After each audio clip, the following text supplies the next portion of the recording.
I've been using the RS3 Pro for a while now, and these are the tips, tricks, and shortcuts I've learned while using this gimbal. My first tip is one that's very obvious, but also one that I am very excited about, and it is to use the automated gimbal locks.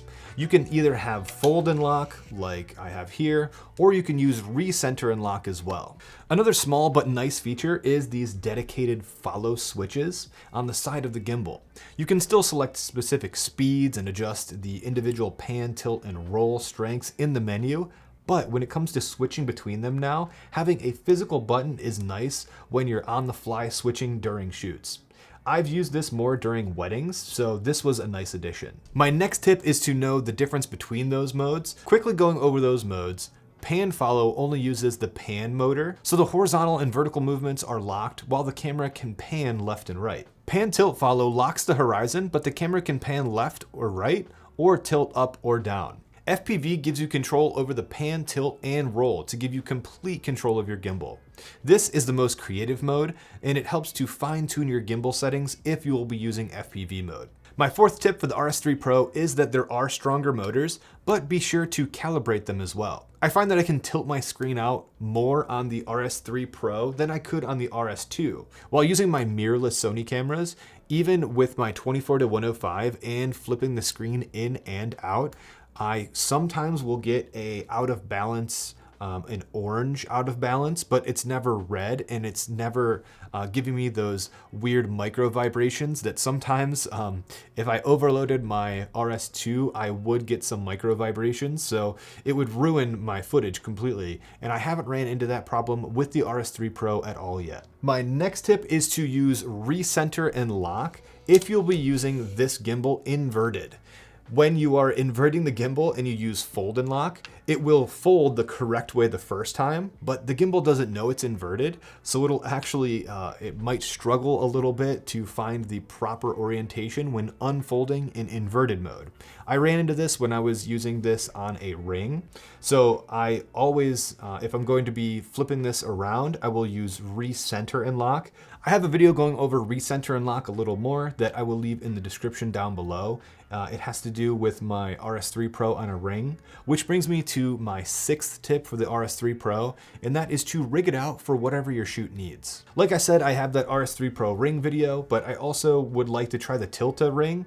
You can also use the twist grip handles on the side, or you can also use the twist grip handles with the small rig wireless controller for the dual grip handles.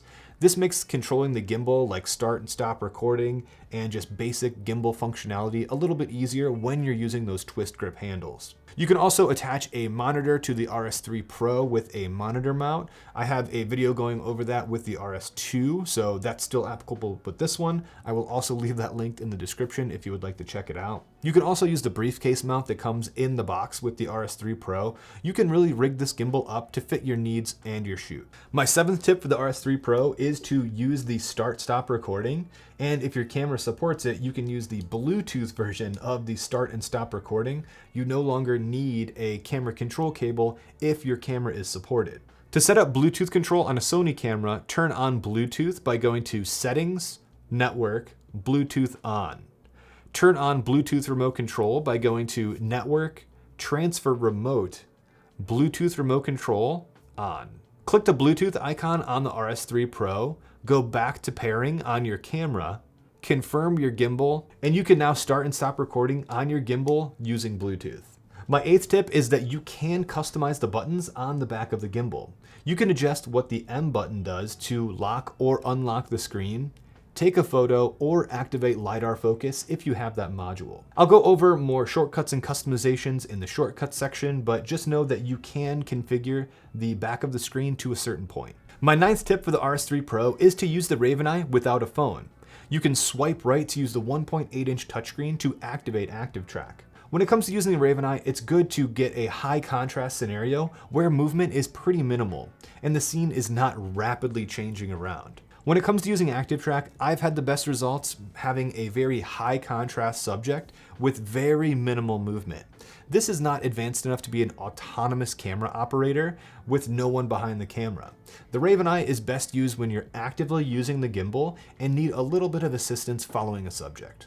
Using Active Track with the RavenEye but without the Ronin app is a little more difficult to see, but it is nice that if you're in a pinch and you just need to use Active Track on a subject quickly, you can do it using the touchscreen on the back of the gimbal. My 10th tip for the RS3 Pro is to just do a general cleanup of your settings. Go through all the pages and turn off the sounds and turn off any features that you're really not using, like the 360 roll or the selfie mode. I tried not to overlap too many tips from my RS2 video, which is still a good video if you want to check out if you have the RS3 Pro. There are some good tips in there, and I specifically left out a lot of RavenEye and Active Track tips because that video kind of leans a little heavier into that stuff. So if you're looking for more RavenEye or Active Track tips, check out my RS2 video. Now onto the shortcuts section of this video. Mastering all of these shortcuts will allow you to use your gimbal much faster. First up, sliding up navigates to the gimbal settings screens to adjust the joystick and dial settings. Sliding down gets to the control center screen where you can lock and adjust sounds, Bluetooth, and general settings. Sliding left is the create screen where you can make time lapses, track waypoints, and do panoramas. Sliding right is for the LiDAR and video transmission. You'll need an image transmitter or the LiDAR for this to work. I don't have access to that LiDAR system, so I can't comment to how that works. Quickly going over the buttons, press the power button to sleep or wake the gimbal. Holding will turn off the gimbal. Gimbal mode switches toggles between pan follow, pan tilt follow, and FPV modes. If you have a camera connected, the camera record button will start or stop recording or take a photo depending on which mode you're in. Half pressing this will act like half pressing your camera's shutter button, and it will activate the autofocus. Holding the M button goes into sport mode. Pressing M while double tapping the front trigger will keep the gimbal in sport mode, and you don't have to hold the M button down any longer. Holding the M button and trigger will start an auto tune after a few seconds.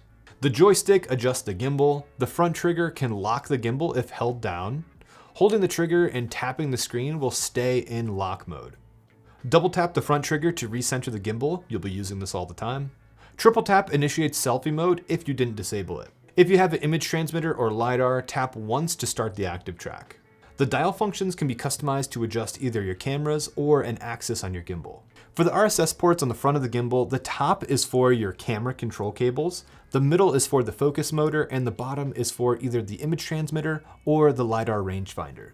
I have a lot to say about the RS3 Pro, and this was a pretty general video, so if you have any other specific applications you would like to see with the RS3 Pro, let me know in the comments down below. And thank you guys for sticking around to the end, and here is that RS3 Pro video with me rigging this up on the ring.